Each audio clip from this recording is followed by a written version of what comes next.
जहां पहले राजनीति देश, समाज और विकास के लिए होती थी, वहीं आज राजनीति सिर्फ पैसे, पावर और अपराध के लिए होती है। इस वीडियो में हम जानेंगे कि कब और कैसे हुआ राजनीति में काले अध्याय का शुरुआत। 1947 यानी कि आजादी के बाद लोगों के मन में बहुत उत्साह था, क्योंकि लोगों ने उस समय के नेताओं को आजादी की लड़ाई लड़ते हुए देखा था और तब आम जनता ये बात समझती थी कि इन्हीं नेताओं ने जान की बाजी लगा करके देश को आजाद कराया है। उस समय जनता का नेताओं पर बहुत भरोसा था और नेता भी लोगों के भरोसे पर खड़े उतर रहे थे। यही वजह थी कि आजादी के कुछ सालों तक भारतीय राजनीति काफी साफ सुथरी रही, लेकिन राजनीति ऐसे लंबे समय तक नहीं चल पाई। भारतीय राजनीति में काले अध्याय की शुरुआत हुई इमरजेंसी यानी कि आपातकाल से। आजादी के 28 साल बाद जब भारत में इंदिरा गांधी की सरकार थी, इसमें लगभग 2 साल तक सिविल राइट और ह्यूमन राइट का बड़े स्तर पर मजाक बनाया गया। विपक्ष के नेताओं को पकड़कर जेल में डाल दिया गया था।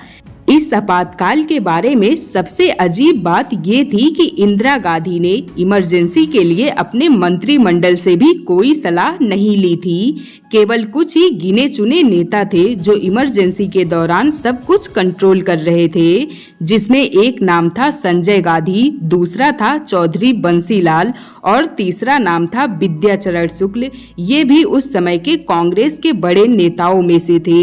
इमरजेंसी के समय एक नारा बहुत ही फेमस था, आपातकाल के 3 दलाल संजय, विद्या, बंसीलाल, जिससे हम समझ सकते हैं कि कैसे इंदिरा गांधी ने सिर्फ कुछ लोगों की सहायता से देश भर में एक काला कानून लागू कर दिया था। अब आप सोच रहे होंगे कि चलो ये सब तो ठीक है, लेकिन आपातकाल लगाने की नौबत ही क्यों आई?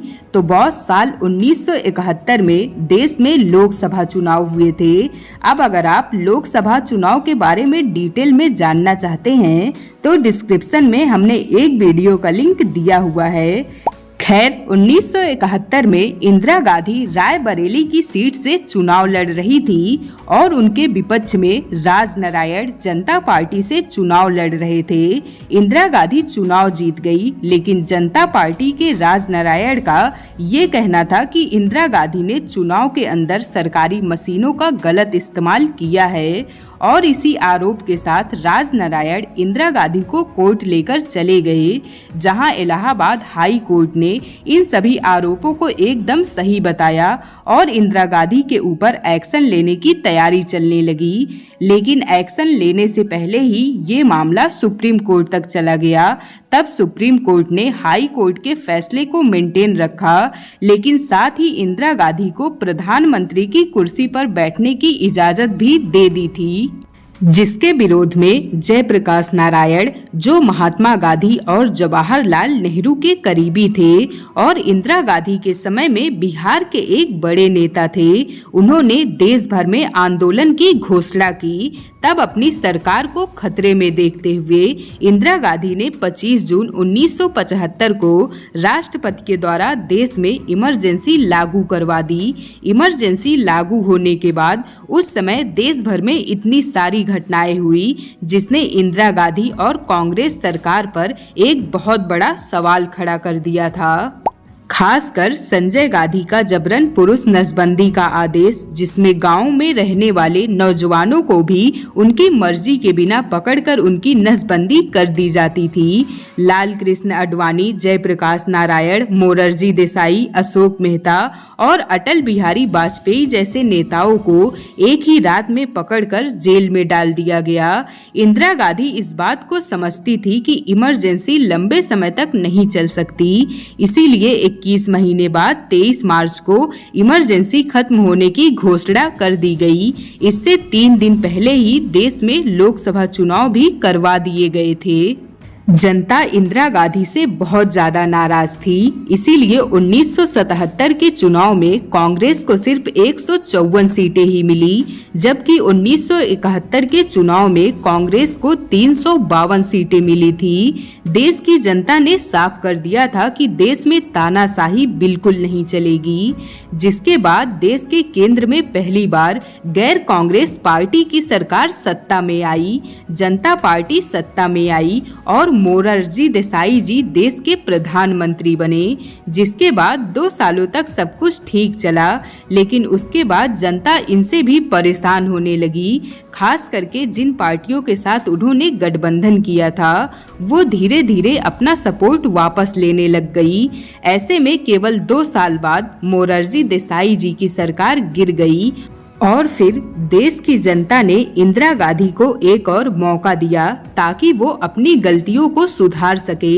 वैसे तो इंदिरा गांधी ने अपने समय में कई सारे अच्छे काम भी किए हैं, जैसे कि बैंकों का राष्ट्रीयकरण करना, 1971 के युद्ध में विजय प्राप्त करना और स्माइलिंग बुद्धा जैसे न्यूक्लियर प्रोग्राम करना।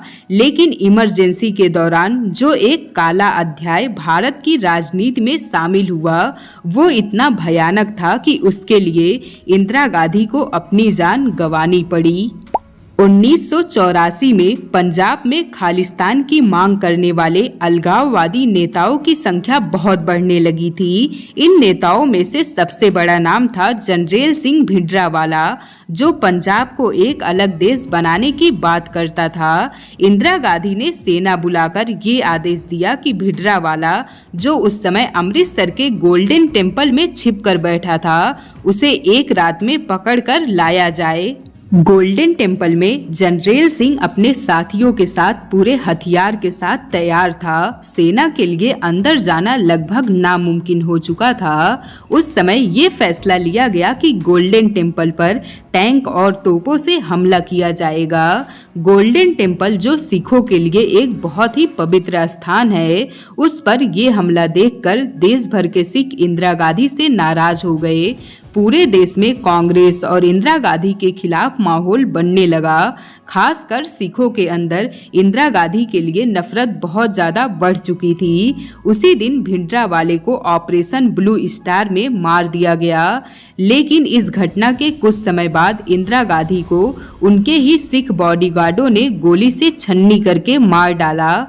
इंदिरा गांधी की मौत के बाद सारे कांग्रेस के नेता हैरान हो गए। उन्होंने इसका बदला लेने के लिए पूरी योजना बनाई और फिर पूरे देश ने देखा राजनीति का सबसे भयानक माहौल। साल 1984 में दिल्ली में सिखों के खिलाफ इंदिरा गांधी के मौत के बदले के लिए बड़े स्तर पर दंगे शुरू हो गए। इन दंगों में हजारों सिखों ने अपनी जान गंवाई, जिनमें मासूम बच्चे, औरत और बुजुर्ग भी शामिल थे, जिन्हें इस बात का अंदाजा तक नहीं था कि कोई उन्हें क्यों मारे जा रहा है। इस घटना के बाद कांग्रेस पार्टी की देश और विदेश में निंदा हुई और सबने इन दंगों के लिए कांग्रेस के बड़े नेताओं को जिम्मेदार ठहराया। तो बॉस, यहाँ से शुरू होता है राजनीति में पैसे, पावर और अपराध की राजनीति। वैसे कहा जाता है कि अगर हम इतिहास से ना सीखे तो इतिहास फिर से दोहराया जाता है। इसीलिए आज हमें जरूरत है इतिहास से सीखकर अपने देश को आगे ले जाने की। आप इस बारे में क्या सोचते हैं, हमें कमेंट में जरूर बताइएगा। Thank you for watching. खुद को बेहतर बनाते रहिए।